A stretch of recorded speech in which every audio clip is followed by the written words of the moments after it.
सभी स्टूडेंट का स्वागत है chemistry bye Ramniwas Yuval sir YouTube channel पर। और हम अध्ययन कर रहे थे 12th साइंस की रसायन विज्ञान का।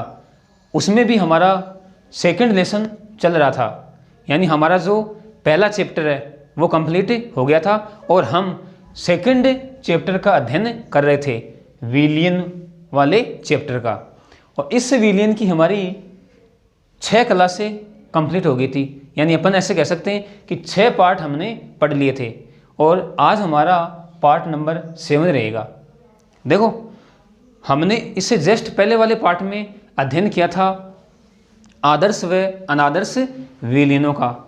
आदर्श विलियन क्या होते हैं, कौन कौन सी शर्तों का वो पालन करते हैं। फिर हमने अनादर्श विलियन का अध्ययन किया, अनादर्श विलियन कौन कौन सी शर्तों का पालन करते हैं और अनादर्श विलियन कितने प्रकार का होता है। इन सब बातों का हमने जस्ट पिछले वाले वीडियो में अध्ययन किया था। आज लगातार उसी कड़ी में हम अध्ययन करेंगे एक तो स्थिर क्वाथी मिश्रण का, एक छोटा सा टॉपिक है स्थिर क्वाथी मिश्रण, और उसके बाद में हम अध्ययन करेंगे अणुसंख्यक गुणधर्मों का, कोलिगेटिव प्रॉपर्टीज का। तो पहले अपन देखते हैं, एक छोटी सी हेडिंग है स्थिर क्वाथी, स्थिर क्वाथी मिश्रण, यानी इसको अपन कह सकते हैं एजियोट्रोपिक। क्या कह सकते हैं? एजियोट्रोपिक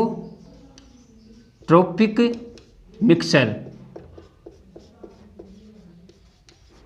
एजियोट्रोपिक मिक्सचर, स्थिर क्वाथी मिश्रण।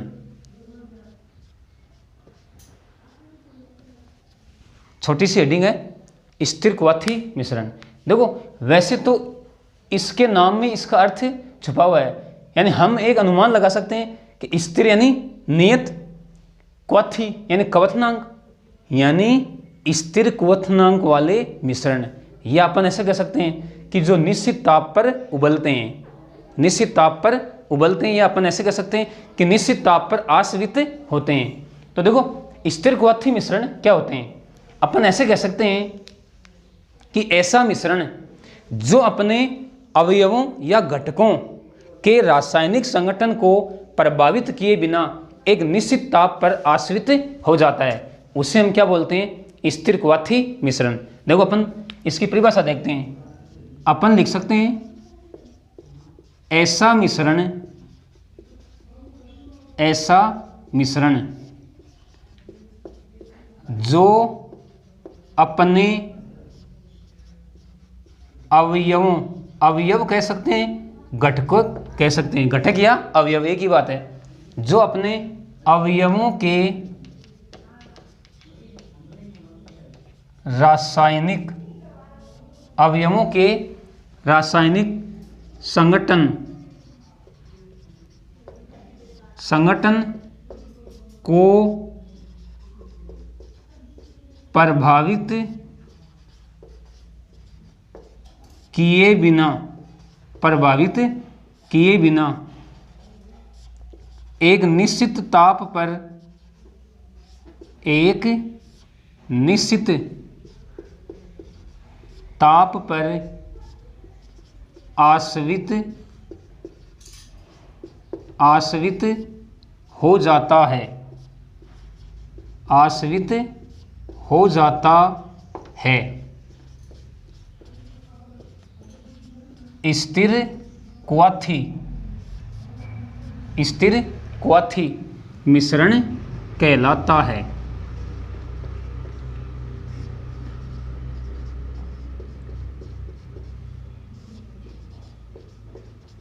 देखो, एजियोट्रोपिक मिक्सचर क्या होता है? हमने क्या कहा सिंपल परिभाषा में, ऐसा मिश्रण जो अपने अवयवों के रासायनिक संगठन को प्रभावित किए बिना एक निश्चित ताप पर आश्रित हो जाता है, स्थिर क्वाथी मिश्रण कहलाता है। देखो, अपन इसको ऐसे भी कह सकते हैं कि वह मिश्रण जिसका द्रव व वाष्प अवस्था में रासायनिक संगठन समान होता है तथा वह एक निश्चित ताप पर उबलता है, स्थिर क्वाथी मिश्रण कहलाता है। तो अपन दोनों प्रकार से परिभाषित कर सकते हैं। आपको ये परिभाषा ध्यान में रखनी है कि ऐसा मिश्रण जो अपने अवयवों के रासायनिक संगठन को प्रभावित किए बिना एक निश्चित ताप पर आश्रित हो जाता है, स्थिर क्वाथी मिश्रण कहलाता है। चाहो तो आप अथवा लगा के लिख सकते हो। अथवा लगा के क्या कह सकते हैं? वह मिश्रण जिसका द्रव व वाष्प अवस्था में रासायनिक संगठन समान होता है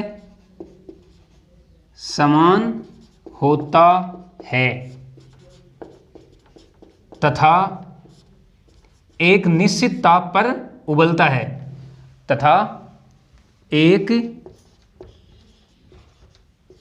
निश्चित ताप पर उबलता है स्थिर क्वाथी मिश्रण कहलाता है। स्थिर क्वाथी मिश्रण कहलाता है।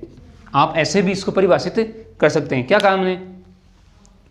वह मिश्रण जिसका द्रव व वाष्प अवस्था में रासायनिक संगठन समान होता है तथा एक निश्चित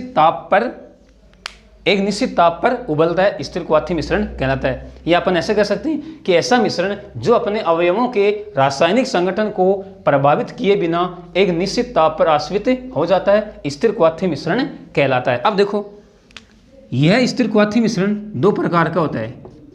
तो अपन क्या कहेंगे? स्थिर क्वाथी मिश्रण दो प्रकार का होता है।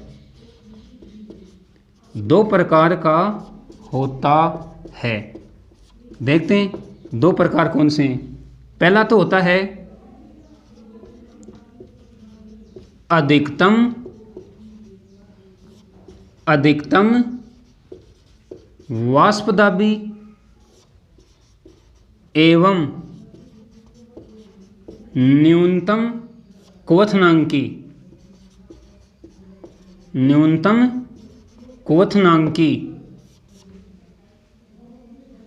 स्थिर क्वाथी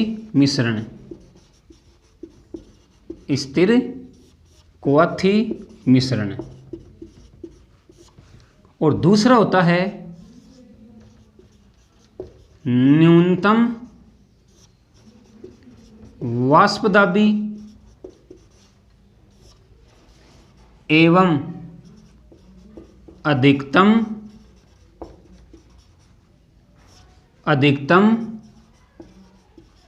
क्वथनांकी स्थिर क्वाथी मिश्रण। ये देखो, स्थिर क्वाथी मिश्रण के दो प्रकार हैं, दोनों के मैंने नाम लिखे हैं। अधिकतम वाष्पदाबी एवं न्यूनतम क्वथनांकी स्थिर क्वाथी मिश्रण। दूसरा है न्यूनतम वाष्पदाबी एवं अधिकतम क्वथनांकी स्थिर क्वाथी मिश्रण। हम एक एक की बात करते हैं।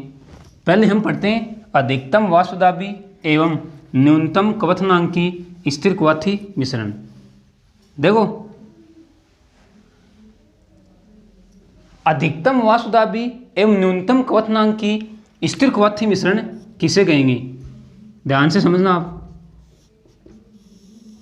हम क्या कह सकते हैं? हम कह सकते हैं कि वह स्थिर क्वाथी मिश्रण जिसका क्वथनांक उसके किसी भी अवयव के क्वथनांक से कम हो। क्या कहा मैंने? वह स्थिर क्वाथी मिश्रण जिसका क्वथनांक उसके किसी भी अवयव से कम हो, अधिकतम वाष्पदाबी एवं न्यूनतम क्वथनांकी स्थिर क्वाथी मिश्रण कहलाता है। क्या कहा मैंने? वह स्थिर क्वाथी मिश्रण जिसका क्वथनांक उसके किसी भी अवयव, उसके किसी भी अवयव से कम हो, कम हो, अधिकतम, अधिकतम वाष्पदाबी एवं न्यूनतम क्वथनांकी, एवं न्यूनतम क्वथनांकी स्थिर क्वाथी मिश्रण कहलाता है। स्थिर क्वाथी मिश्रण कहलाता है। देखो इसका सीधा सा मतलब ये हुआ कि जब हम स्थिर क्वाथी मिश्रण बनाएंगे तो उसमें एक होगा विलयक और एक होगा विलय, तो वो क्या हो गई, घटक हो गई। तो उस मिश्रण का जो क्वथनांक है, क्या कहा हमने कि वह स्थिर क्वाथी मिश्रण जिसका क्वथनांक उसके किसी भी अवयव से कम हो, अधिकतम वाष्पदाबी एवं न्यूनतम क्वथनांक की स्थिर क्वाथी मिश्रण कहलाता है। देखो इसको आप एक एग्जाम्पल से समझो। मैं एग्जाम्पल ले रहा हूं, मेरे पास एक तो है एथेनॉल, क्या है, एथेनॉल, प्लस एक है मेरे पास जल। एथेनॉल तो यहाँ पे रहेगा विलायक यानी अधिक मात्रा में, और जल यहाँ पे रहेगा विलय यानी कम मात्रा में। अब देखो इनको मिलाकर मैं क्या बना रहा हूँ, मैं एक मिश्रण बना रहा हूँ, यानी यह स्थिर क्वाथी मिश्रण है, स्थिर क्वाथी मिश्रण। अब देखो, अब समझो हमने क्या कहा कि वह स्थिर क्वाथी मिश्रण जिसका क्वथनांक, यानी इसकी बात कर रहे हैं हम। अब ये जो मिश्रण बना है इसका क्वथनांक होता है 351.1 केल्विन, ठीक है ना, समझना चीज़ को। अब इसके अवयव कौन कौन से हैं, इसके अवयव एक तो है एथेनॉल और एक है जल। एथेनॉल का जो क्वथनांक होता है वो होता है 351.3 केल्विन, 351.3 केल्विन। और जो जल होता है उसका हमें पता ही है कितना होता है, 373 केल्विन क्या होता है, क्वथनांक। अब देखो हमने दोनों को मिलाया, एथेनॉल और जल को। मैंने क्या कहा कि एथेनॉल अधिक मात्रा में घुला हुआ है, इसका मतलब विलय की भांति कार्य कर रहा है। जल क्या है, कम मात्रा में, इसका मतलब यह है विलय की भांति कार्य कर रहा है। और एथेनॉल का जो क्वथनांक है वो है 351.3 केल्विन, जल का होता है 373 केल्विन। दोनों को मिलाकर क्या बना लिया, स्थिर क्वाथी मिश्रण। और इस मिश्रण का क्वथनांक है 351.1 केल्विन। अब देख सकते हो आप, वह स्थिर क्वाथी मिश्रण जिसका क्वथनांक उसके किसी भी अवयव, देख सकते हो ये 351.3 केल्विन है और ये 351.1 केल्विन है, यानी इस घटक के क्वथनांक से इसका क्वथनांक कम है। और जल का 373 केल्विन है, इससे भी ये कम है। तो इसका मतलब हम कह सकते हैं कि एथेनॉल और जो जल है इसका मिश्रण एक अधिकतम वाष्पदाबी एवं न्यूनतम क्वथनांक की स्थिर क्वाथी मिश्रण का उदाहरण है। देखो हम एग्जाम्पल में ऐसे कह सकते हैं, यहाँ पर ये तो मैंने आपको समझाया है एक एग्जाम्पल लेके। हम इसके एग्जाम्पल में ले सकते हैं क्या, धनात्मक विचलन दर्शाने वाले विलयन। तो अपन कह सकते हैं धनात्मक विचलन प्रदर्शित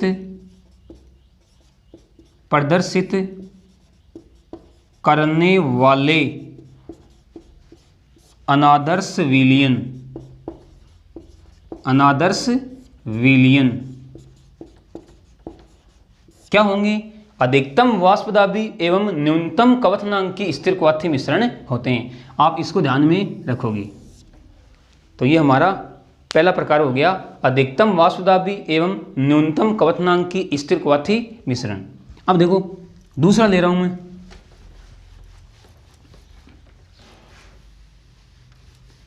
देखो दूसरा क्या लूंगा, न्यूनतम वाष्प दाबी, क्या लूंगा, न्यूनतम वाष्प दाबी एवं अधिकतम क्वथनांकी। देखो दूसरा लूंगा मैं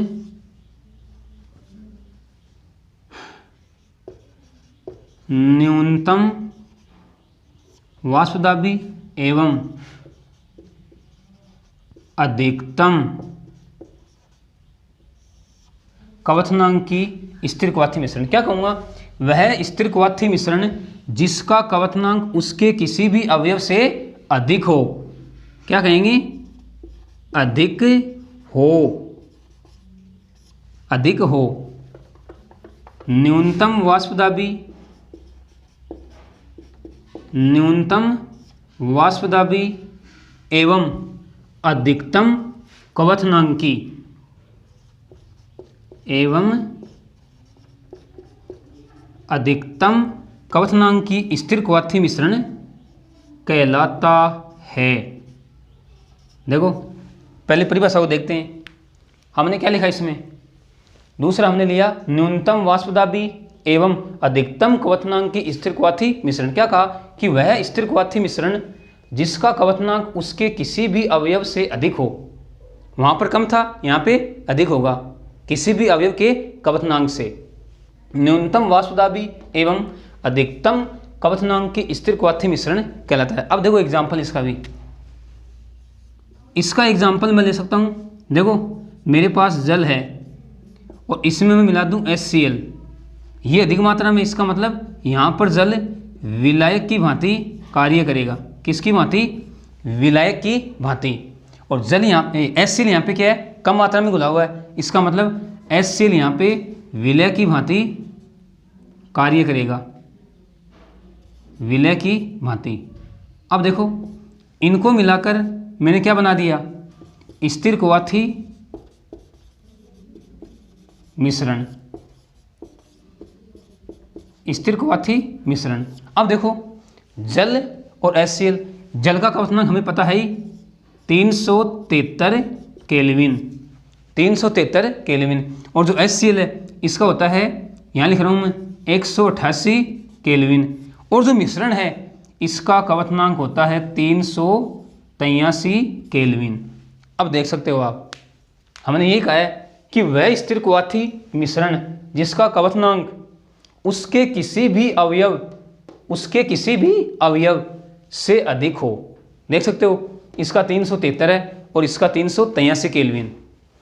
HCl है, इसका 188 केल्विन और इसका 383 केल्विन। यानी इस मिश्रण का क्वथनांक उसके जो अवयव हैं उनके क्वथनांकों से अधिक है, इसीलिए यह न्यूनतम वाष्प दाबी एवं अधिकतम क्वथनांक की स्थिर क्वाथी मिश्रण कहलाता है। और देखो इसके एग्जाम्पल में हम दे सकते हैं ऋणात्मक विचलन दर्शाने वाले अनादर्श विलयन। याद रखोगे आप, एग्जाम्पल में अपन लिख सकते हैं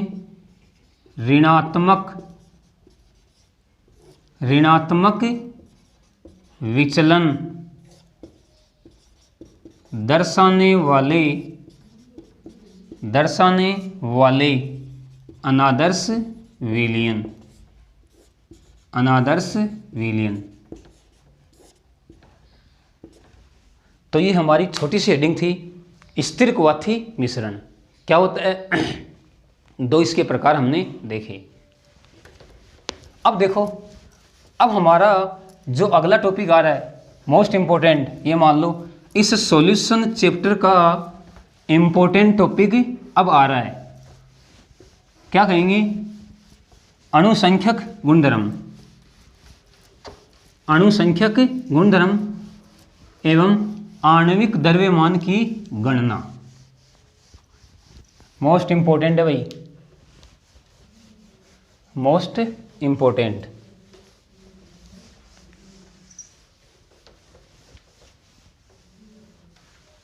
क्या कहेंगे, हम कहेंगे अणुसंख्यक गुणधर्म। देखो हेडिंग,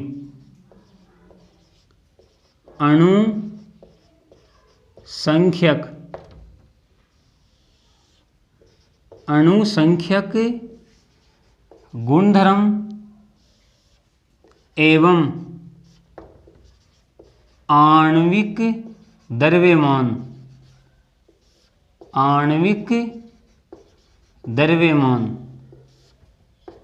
इसको अणुभार भी बोलते हैं, मोलर द्रव्यमान भी कहते हैं, कोई कंफ्यूज यहाँ पे नहीं होनी चाहिए।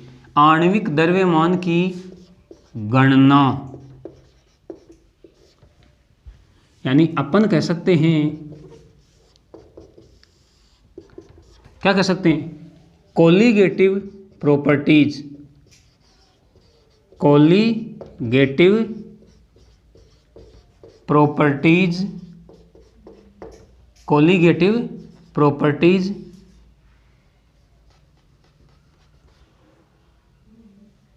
एंड कैलकुलेशन ऑफ मोलिक्यूलर मास,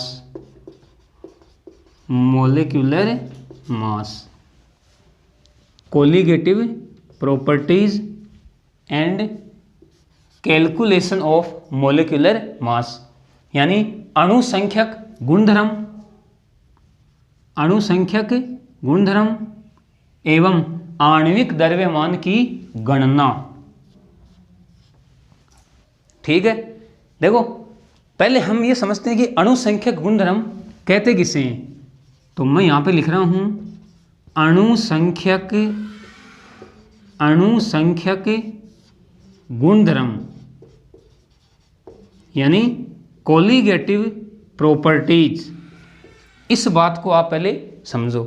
देखो अपन ऐसे कह सकते हैं कि विलयनों के वे गुणधर्म जो उनमें उपस्थित विलेय पदार्थ की कणों की संख्या पर निर्भर करते हैं। क्या कहा मैंने? विलयनों के वे गुणधर्म जो उनमें उपस्थित विलेय पदार्थ की कणों की संख्या पर निर्भर करते हैं अणुसंख्यक गुणधर्म कहलाते हैं। देखो हम कह सकते हैं विलयनों के वे गुणधर्म, विलयनों के वे गुणधर्म जो उनमें उपस्थित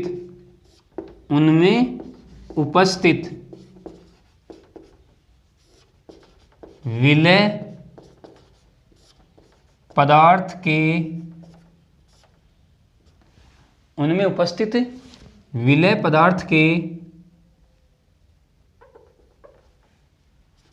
विलेय पदार्थ के कणों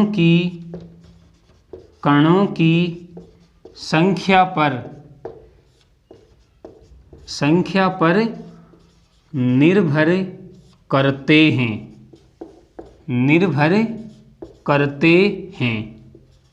अणुसंख्यक गुणधर्म कहलाते हैं। अणुसंख्यक गुणधर्म कहलाते हैं।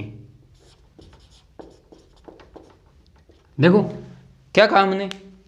विलयनों के वे गुणधर्म जो उनमें उपस्थित यानी विलयन में घुले हुए उनमें उपस्थित विलेय पदार्थ के कणों की संख्या पर निर्भर करते हैं, कणों की संख्या पर निर्भर करते हैं अणुसंख्यक गुणधर्म कहलाते हैं। देखो कणों की संख्या का मतलब विलेय पदार्थ के अणु हो सकते हैं, परमाणु हो सकते हैं, आयन हो सकते हैं, तो कणों की संख्या पर निर्भर करते हैं अणुसंख्यक गुणधर्म कहलाते हैं।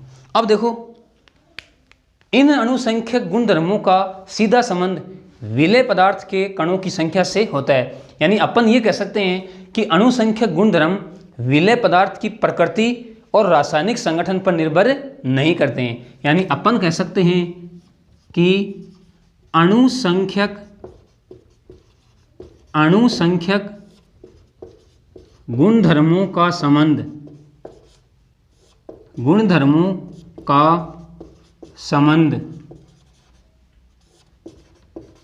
विलेय पदार्थ की विलेय पदार्थ की प्रकृति व रासायनिक संगठन से नहीं होता है। रासायनिक संगठन से नहीं होता है। इस बात को भी आप ध्यान में रखोगे। सीधा सा मतलब यही है कि अणुसंख्यक गुणधर्म विलय के कणों की संख्या पर निर्भर करते हैं।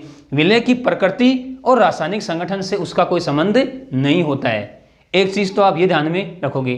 दूसरी चीज आप ये ध्यान में रखोगे कि हम जो अणुसंख्यक गुणधर्म ज्ञात कर रहे हैं, अणुसंख्यक गुणधर्मों के जो मान ज्ञात कर रहे हैं, इन मानों का जो सही मान है, या तो अपन ऐसे कह सकते हैं कि अणुसंख्यक गुणधर्मों के सही मान प्राप्त करने के लिए, या अपन ऐसे कह सकते हैं कि अणुसंख्यक गुणधर्मों के सामान्य मान प्राप्त करने के लिए, या ऐसे कह सकते हैं कि अणुसंख्यक गुणधर्मों के यथार्थ मान प्राप्त करने के लिए विलयन के द्वारा कुछ शर्तों की पालना होनी आवश्यक है।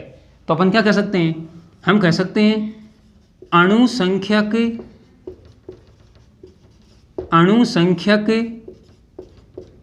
गुणधर्मों के सही मान, या अपन इनको मैं सामान्य मान भी कह सकता हूँ।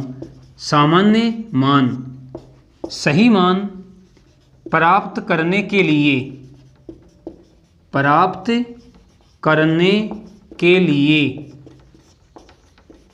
विलयन के द्वारा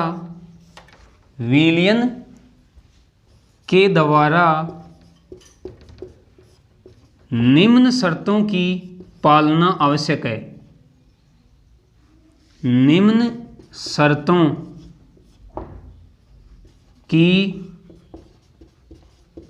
पालना आवश्यक है। सीधा सा मतलब यही है कि अगर इन शर्तों का विलयन पालन कर रहा है तो उसके अणुसंख्यक गुणधर्मों के हमें सामान्य मान प्राप्त होंगे या सही मान प्राप्त होंगे। अब देखो कौन कौन सी शर्तें हैं। पहली शर्त तो ये है कि विलयन में जो विलय है वो अवाष्पशील होना चाहिए। तो क्या लिख दूं मैं? विलय अवाष्पशील होना चाहिए। विलय अवाष्पशील होना चाहिए। पहली शर्त तो ये है। दूसरी शर्त, विलयन में विलय व विलय के मध्य कोई अभिक्रिया नहीं होनी चाहिए। क्या लिखूंगा? विलयन में विलय व विलायक के मध्य, विलय व विलायक के मध्य कोई अभिक्रिया नहीं होनी चाहिए। कोई अभिक्रिया नहीं होनी चाहिए।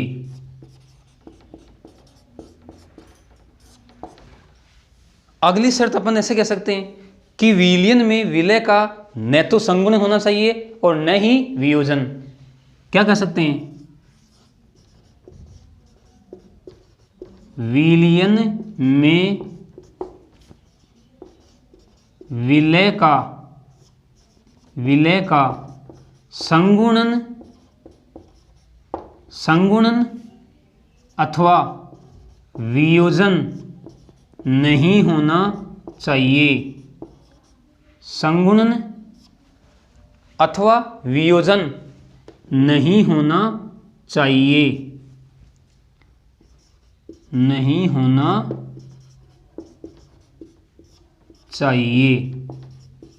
देखो इसका मतलब क्या है? संगुणन का मतलब ये है कि विलयन में विलय के अणुओं का जुड़, यानी विलय के अणु जुड़ने नहीं चाहिए, यानी उनके द्वारा जुड़कर बड़े अणु का निर्माण नहीं होना चाहिए। और वियोजन का मतलब ये है कि विलयन में विलय छोटे छोटे अणुओं में विभाजित नहीं होना चाहिए। अगली शर्त अपन ले सकते हैं कि विलयन तनु होना चाहिए, तनु होना चाहिए।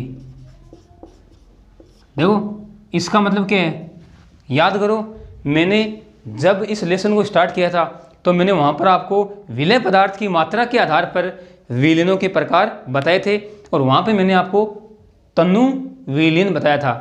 यानी अपन कह सकते हैं कि विलयन में विलय पदार्थ विलय की तुलना में कम मात्रा में घुला हुआ होना चाहिए। तो क्या लिखा हमने, विलयन तनु होना चाहिए। और एक शर्त अपन ले सकते हैं कि विलायक में विलय, विलायक में विलय पूर्णतः विलय होना चाहिए, पूर्णतः विलय होना चाहिए, पूर्णतः विलय होना चाहिए। देखो वापस से मैं आपको ये शर्तें बता रहा हूँ कि अणुसंख्यक गुणधर्मों के सही मान या सामान्य मान प्राप्त करने के लिए विलयन के द्वारा निम्न शर्तों की पालना आवश्यक है। अब देखो शर्तें कौन कौन सी हैं। पहली शर्त है विलयन में विलय अवाष्पशील होना चाहिए। दूसरी शर्त है विलयन में विलय व विलायक के मध्य कोई रासायनिक अभिक्रिया नहीं होनी चाहिए। तीसरी शर्त है विलयन में विलय का संगुणन अथवा वियोजन नहीं होना चाहिए। नेक्स्ट है विलयन तनु होना चाहिए, यानी विलय विलायक की तुलना में कम मात्रा में घुला हुआ होना चाहिए। और नेक्स्ट है विलायक में विलय पूर्णतया विलय होना चाहिए। यदि इन शर्तों का विलयन पालन कर रहा है तो उनके जो अणुसंख्यक गुणधर्मों के मान हैं वो हमें सही प्राप्त होंगे, या अपन कह सकते हैं कि सामान्य मान प्राप्त होंगे। तो इस चीज़ को आप ध्यान में रखोगे। अब देखते हैं कि अणुसंख्यक गुणधर्म कौन कौन से होते हैं। अणुसंख्यक गुणधर्म, पहले अपन ये देखते हैं कि अणुसंख्यक गुणधर्म कौन कौन से होते हैं और फिर हम उनका 1 बाय 1 अध्ययन करेंगे।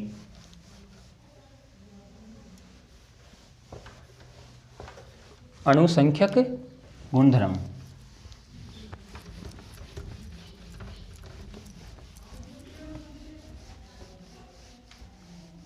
अणुसंख्यक गुणधर्म।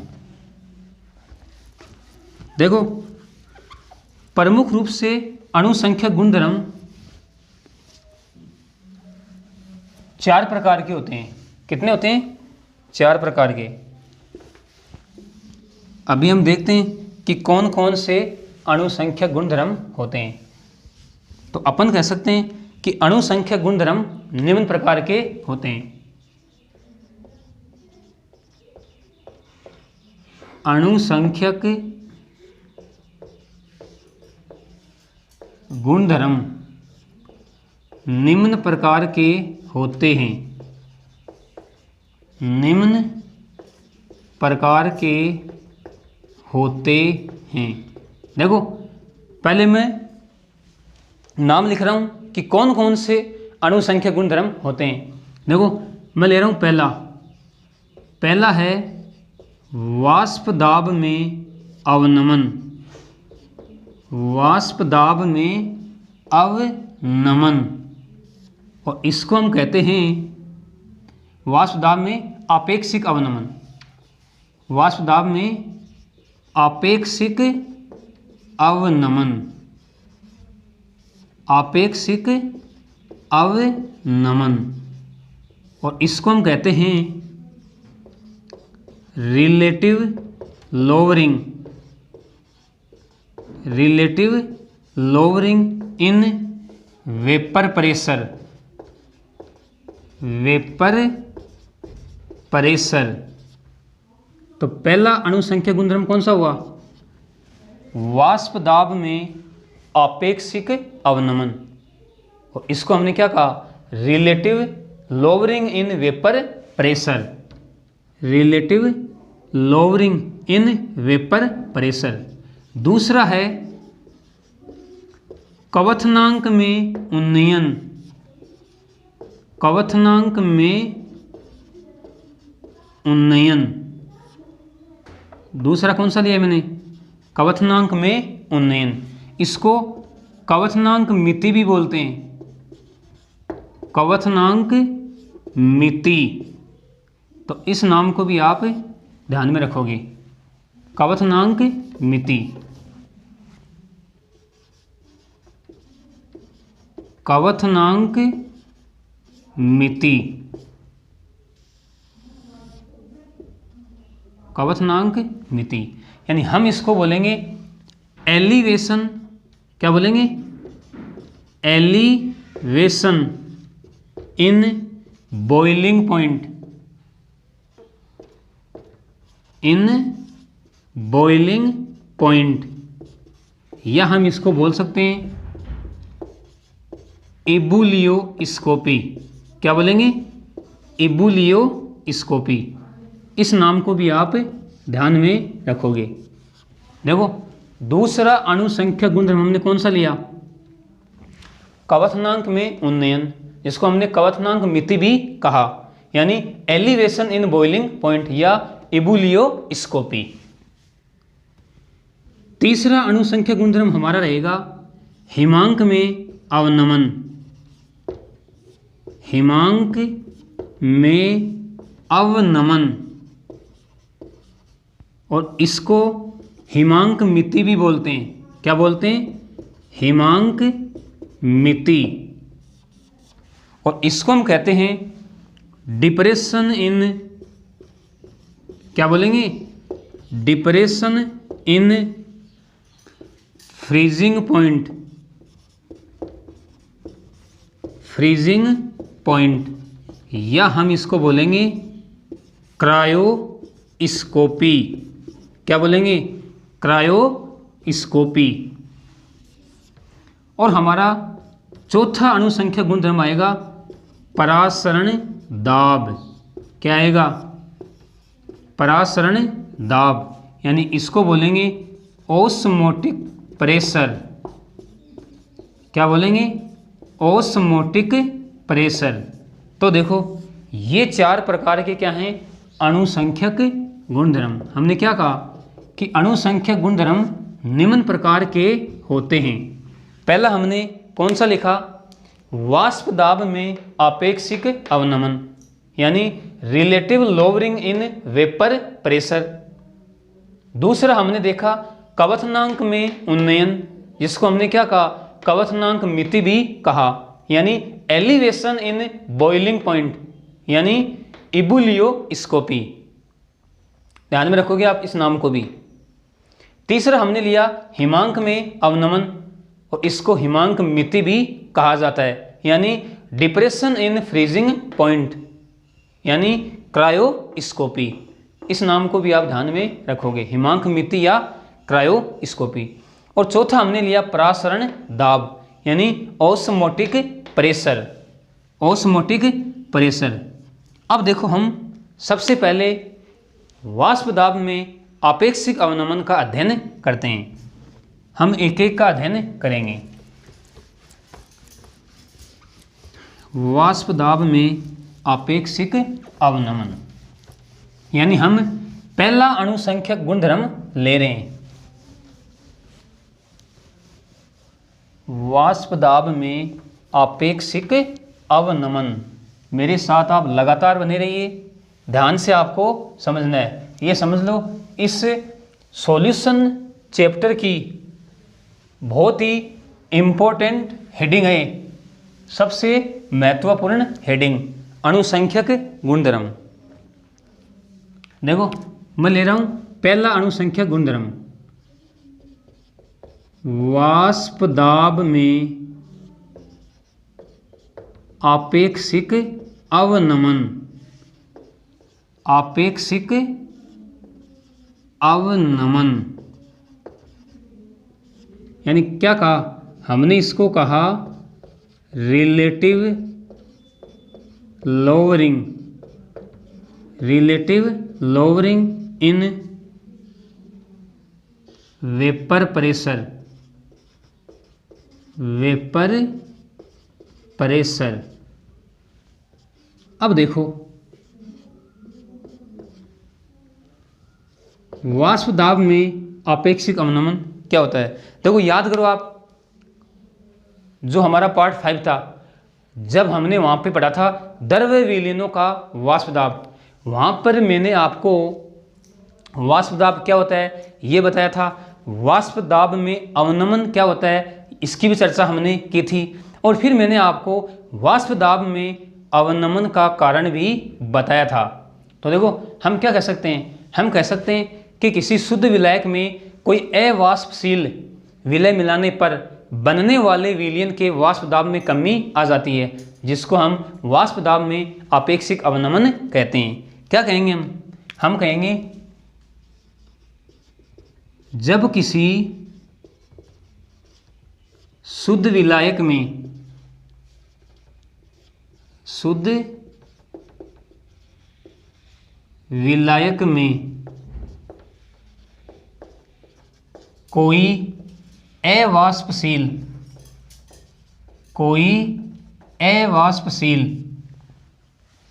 कोई अवाष्पशील विलय पदार्थ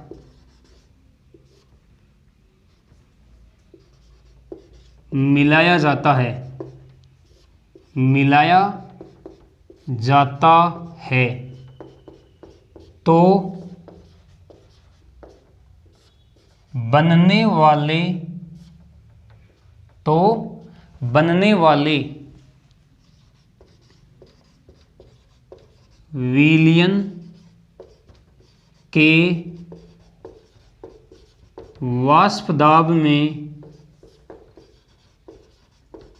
कमी आ जाती है, या हो जाती है, एक ही बात है, कमी आ जाती है, जिसे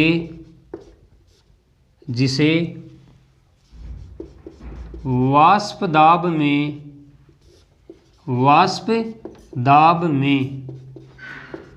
आपेक्षिक अवनमन कहते हैं। जिसे वाष्प दाब में आपेक्षिक अवनमन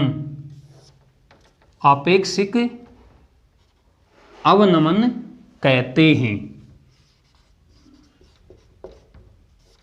आपेक्षिक अवनमन कहते हैं। देखो समझो, वैसे हमने इसकी चर्चा ऑलरेडी कर भी ली है।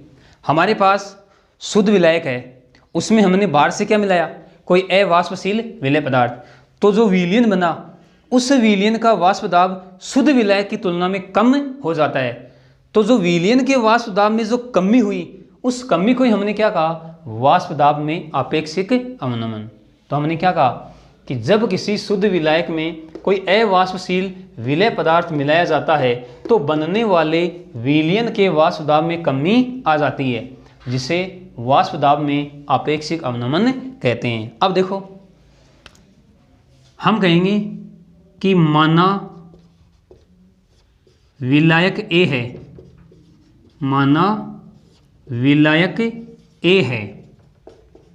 तथा विलय बी है। अब देखो एक चीज आपके माइंड में आ जानी चाहिए अब कि विलायक ए है और विलय बी है। इसका मतलब विलायक जो ए है वो तो है वाष्पशील घटक, और जो विलय बी है वो है अवाष्पशील घटक। तो अब हम सीधे ही क्या लगाएंगे, राउल्ट का नियम। तो क्या लिखूंगा मैं, अतः राउल्ट के नियमानुसार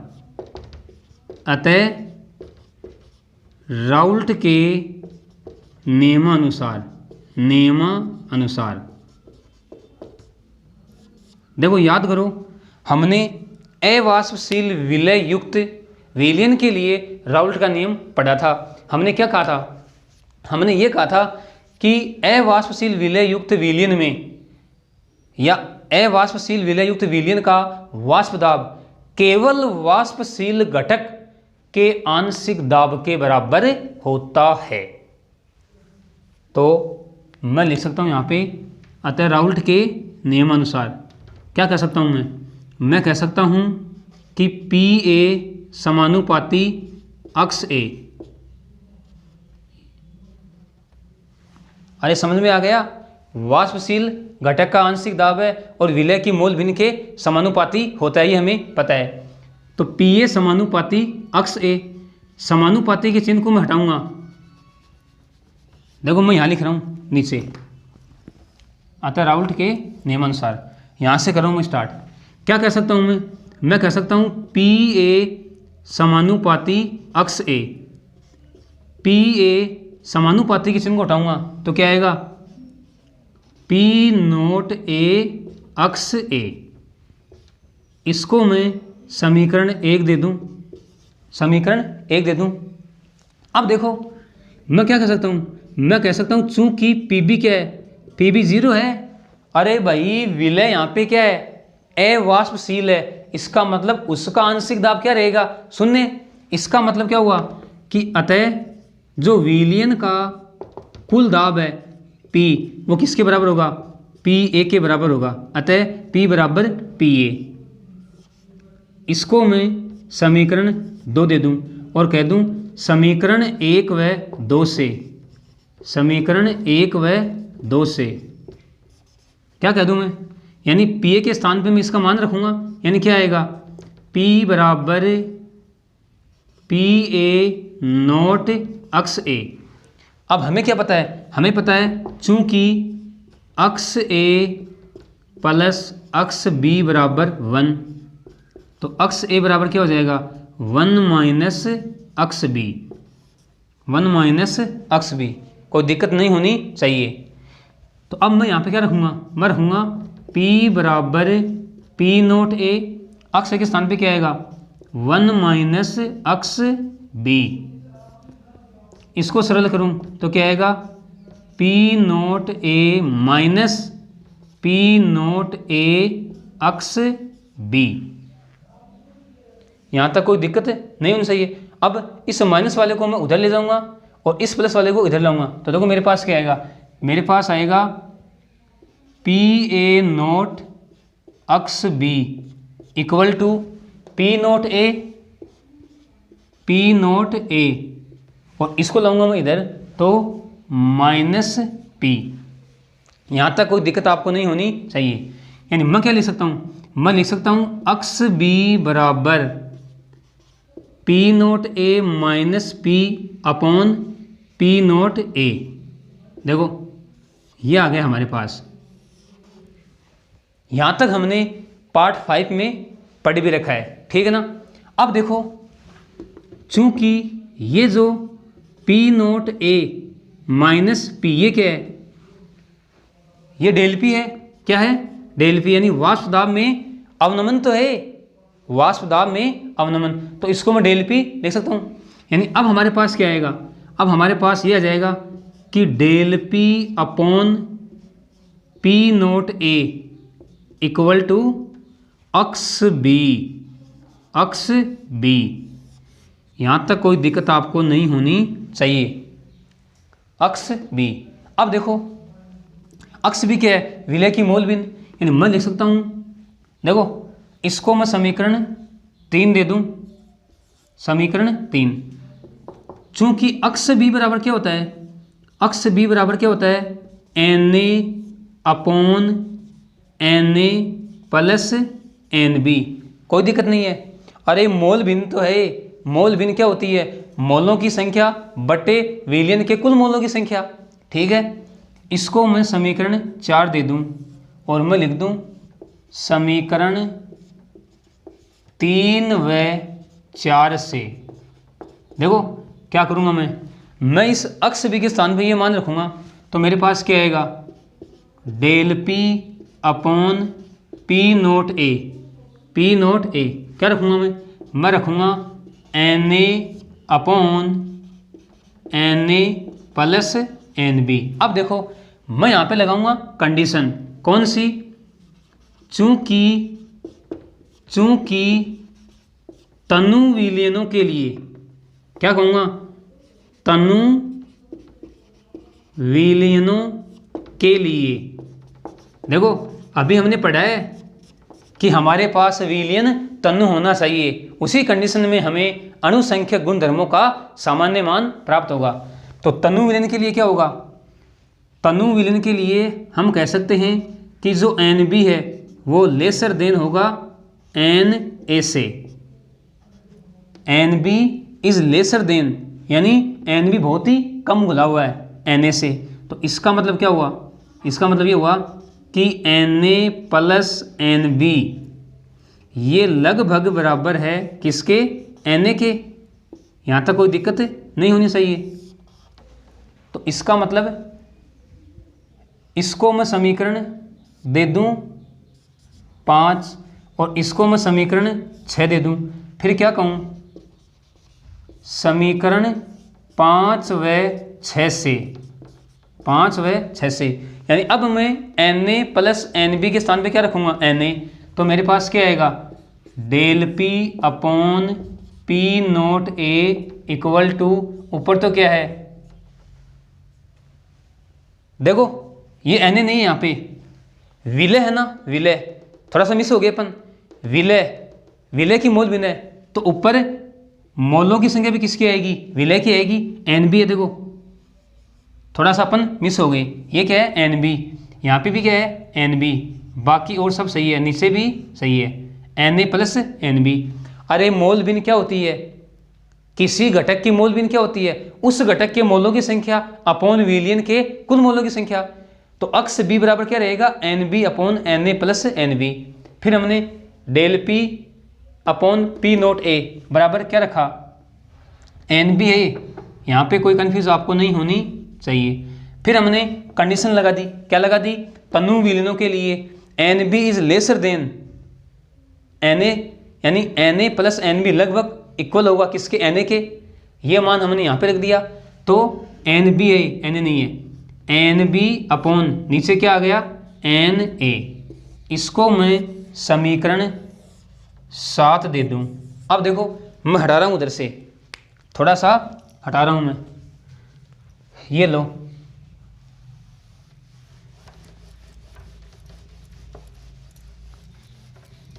यानी हम यहाँ तक आ गए, हम यहाँ तक आ गए, यानी del P upon P naught A equal to N B upon N A. अब देखो एन बी क्या है, एन बी, अरे विलय के मोल तो हैं, विलय के मोल क्या होते हैं, हम लिख सकते हैं W B upon M B, यानी ग्रामों में मात्रा बट्टे अनुभार या द्रव्यमान बट्टे अनुभार। इसी प्रकार एन ए बराबर क्या होता है, डब्ल्यू ए बट्टे एम ए। अब देखो मैं कह सकता हूँ इसको मैं समीकरण 8 दे दूँ और इसको मैं समीकरण 9 दे दूँ। फिर मैं क्या कहूँ, समीकरण 8, समीकरण 7, 8 व 9 से, समीकरण 7, 8 व 9 से, 9 से क्या कहूँगा। अब देखो इस समीकरण में जहाँ एन बी है वहाँ पे मैं रखूँगा W B upon M B, बात सीधी सी है, और जहाँ एन ए है वहाँ मैं रखूँगा W A upon M A. देखो तो क्या आएगी मेरे पास, मेरे पास आएगी del P upon P naught A, ऊपर क्या है एन बी, यानी W B upon M B. अब नीचे क्या है, एन ए, यानी इसको मैं रखूँगा तो क्या होगा, देखो नीचे वाला ऊपर आ जाएगा, यानी गुणा एम ए, और नीचे क्या आ जाएगा, गुणा डब्ल्यू ए। यहाँ तक कोई दिक्कत है क्या किसी को? हमारे पास क्या आ गया, del P upon P naught A equal to W B into M A upon M B into W A. क्या किया हमने, हमने एम एन बी और एन ए के स्थान पे ये मान रखे हैं। अब देखो मैं अगर यहाँ से विलय का अणुभार निकालूँ, विलय का अणुभार, देखो एक तो आ गया सूत्र हमारे पास ये। अब मैं कह रहा हूँ आपको, इसको मैं समीकरण 10 दे रहा हूँ कि मैं यहाँ से विलय का अणुभार निकालूँ तो मेरे पास समीकरण क्या बनेगी, मैं यहाँ पे लिख रहा हूँ, यानी समीकरण बनेगी मेरे पास एम बी बराबर, समझना एम बी बराबर क्या बनेगी, W B into M A into P naught A upon W A into del P. ये समीकरण हमारे पास आ गई ओवरऑल। यानी हम इस सूत्र से विलय का जो आणविक द्रव्यमान है, जिसको हमने मोलर द्रव्यमान भी कहा है या अणुभार भी कहा है, उसकी गणना कर सकते हैं। अब देखो यहाँ पर क्या क्या चीज़ें हैं वो देखो आप, इस सूत्र में क्या क्या राशियाँ हैं। देखो जो एम बी है ये तो क्या है, विलय का अणुभार, विलय का अणुभार, ठीक है। फिर है डब्ल्यू बी, क्या लिख दूं, विलय का द्रव्यमान, विलय का द्रव्यमान या विलय की ग्रामों में मात्रा एक ही बात है। फिर है एम ए, क्या है, विलायक का अणुभार, विलायक का अणुभार। फिर क्या है, पी नोट ए, और पी नोट ए क्या है, पी नोट ए क्या है, अपन कह सकते हैं वाष्प दाब में अवनमन, वाष्प दाब, सॉरी पी नोट ए नहीं है, पी नोट है शुद्ध अवस्था में, शुद्ध अवस्था में ए यानी विलायक, विलायक का आंशिक वाष्प दाब, आंशिक वाष्प दाब। फिर डब्ल्यू ए, डब्ल्यू ए क्या है, विलायक का द्रव्यमान, विलायक का द्रव्यमान। और फिर क्या है, डेल पी। देखो डेल पी क्या है, डेल पी यही तो है, पी नोट ए माइनस पी, यानी मैं लिख सकता हूं वाष्प दाब में, वाष्प दाब में अवनमन, अवनमन, या वाष्प दाब में कमी बोल दो, एक ही बात है। तो देखो आप इस सूत्र को भी ध्यान में रखोगे और आप इस सूत्र को भी ध्यान में रखोगे। इस सूत्र से हमने ये सूत्र बनाया, एम बी बराबर W B into M A into P naught A upon W A into del P. M B क्या है, विलय का अणुभार, डब्ल्यू बी क्या है, विलय का द्रव्यमान, एम ए क्या है, विलय का अणुभार, और पी नोट ए क्या है, शुद्ध अवस्था में विलायक का आंशिक वाष्प दाब, डब्ल्यू ए क्या है, विलायक का द्रव्यमान, और डेल पी क्या है, पी नोट ए माइनस पी, यानी वाष्प दाब में अवनमन या वाष्प दाब में अपेक्षिक अवनमन। ठीक है, तो ये हमने पहला अणु संख्या गुणधर्म देख लिया, वाष्प दाब में अपेक्षिक अवनमन। अब देखो अगला जो हमारा अणु संख्या गुणधर्म होगा, कौन सा, कवथनांक में उन्नयन, उसको हम लेंगे अगली क्लास में, यानी पार्ट 8 में। तो आज के लिए इतना ही। ओके, धन्यवाद।